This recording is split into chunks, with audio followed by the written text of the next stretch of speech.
যারা যারা লক্ষ্মীর ভান্ডার পাচ্ছিলেন সবাই অন্নপূর্ণার ভান্ডার পাবেন।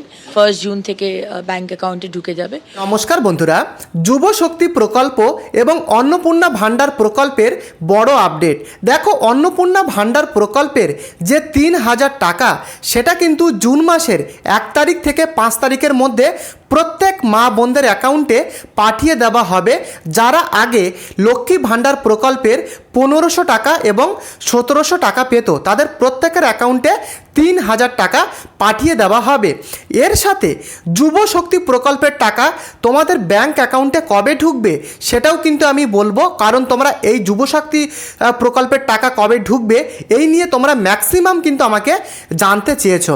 এবং এর সাথে সাথে অন্নপূর্ণা ভান্ডার প্রকল্পের টাকা অনেকেই কিন্তু পাবে না।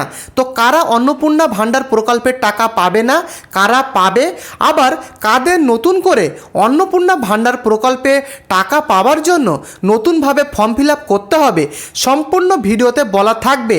তাই ভিডিওটি শুরু করবার আগে প্রত্যেককে বলবো, তোমরা যারা চ্যানেলে নতুন তোমরা প্রত্যেকে চ্যানেলটিকে সাবস্ক্রাইব করে ভিডিওটিকে তোমরা প্রত্যেকে লাইক করে দিও।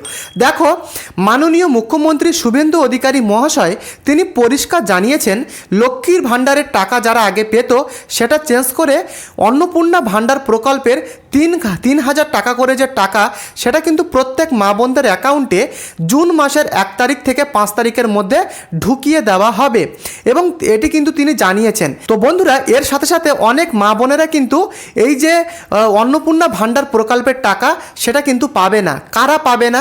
দেখো, যাদের এসআইআর লিস্ট থেকে নাম বাদ গেছে, অর্থাৎ ভোটার লিস্ট থেকে যাদের নাম পুরোপুরি বাদ চলে গেছে, তাদেরকে কিন্তু অন্নপূর্ণা ভান্ডার প্রকল্পের টাকা দেওয়া হবে না।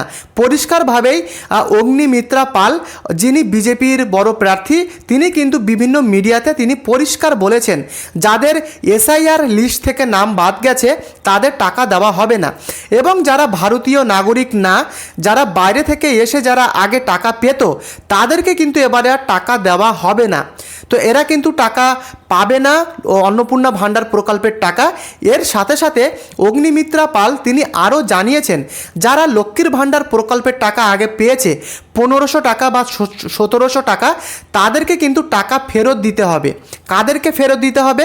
যারা ভারতীয় নাগরিক না হওয়ার সত্ত্বেও যারা এই লক্ষ্মীর ভান্ডার প্রকল্পের টাকা আগে নিয়েছে, যারা ইল্লিগালভাবে টাকা নিয়েছে, তাদেরকে প্রত্যেকটা টাকা ফেরত দিতে হবে। তো বুঝতে পেরেছো? তো এর সাথে সাথে তোমরা অনেকেই আমাকে প্রশ্ন করেছো যে দাদা, যুব শক্তি প্রকল্পের টাকা আমরা কবে পাবো? আমরা তো প্রথম কিস্তির টাকা, সেকেন্ড কিস্তির টাকা পেয়েছি, তবে যুব শক্তি প্রকল্পের টাকা কবে ঢুকবে? দেখো, এই নিয়ে শুভেন্দু অধিকারী মহাশয় তিনি পরিষ্কার কিন্তু মিডিয়াতে জানিয়েছেন যে এর আগের 30 বছর হতে পারে বা 15 বছর হতে পারে, যত প্রকল্প এতদিন থেকে চলছিল, কোনো প্রকল্পই কিন্তু বন্ধ হবে না। বিজেপি সরকার কিন্তু এই প্রকল্প বন্ধ করবে না। অতএব যুব শক্তি প্রকল্পের টাকা কিন্তু তোমাদের ঢুকে যাবে। তবে তিনি এটা জানাননি যে কবে ঢুকবে যুব শক্তি প্রকল্পের টাকা, পরিষ্কারভাবে কিন্তু তিনি সেটা জানাননি। তবে এটা এক্সপেক্ট করাই যেতে পারে, এই যে যুব শক্তি প্রকল্পের টাকা সেটা কিন্তু পরবর্তী জুন মাসের দিক থেকে তোমাদের ব্যাংক অ্যাকাউন্টে ঢুকে যেতে পারে। কোনো অফিসিয়ালি কিন্তু আপডেট নেই, যেহেতু অন্নপূর্ণা ভান্ডার প্রকল্পের টাকা পরের মাসের অর্থাৎ জুন মাসের 1 তারিখ থেকে 5 তারিখের মধ্যে প্রত্যেক মা বোনদের অ্যাকাউন্টে ঢুকে যাবে, সেহেতু এটা এক্সপেক্ট করাই যেতে পারে যে যুব শক্তি প্রকল্পের যে 3000 টাকা যারা বেকার যুবক যুবতীরা পেত, তাদেরকেও কিন্তু পরের মাস থেকে টাকা ঢুকিয়ে দেওয়া হতে পারে।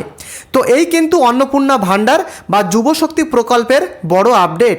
তো যদি তোমাদের ভিডিওটি ভালো লাগে, প্রত্যেককে বলবো তোমরা চ্যানেলটিকে অবশ্যই সাবস্ক্রাইব করে প্রত্যেকে ভিডিওটিকে লাইক করে দিও এবং এই ভিডিওটিকে তোমরা তোমাদের বন্ধু বান্ধব, আত্মীয় স্বজন প্রত্যেককে তোমরা শেয়ার করে দিও, যাতে তাদেরও উপকার হয়। দেখা হচ্ছে নেক্সট ভিডিওতে। ধন্যবাদ।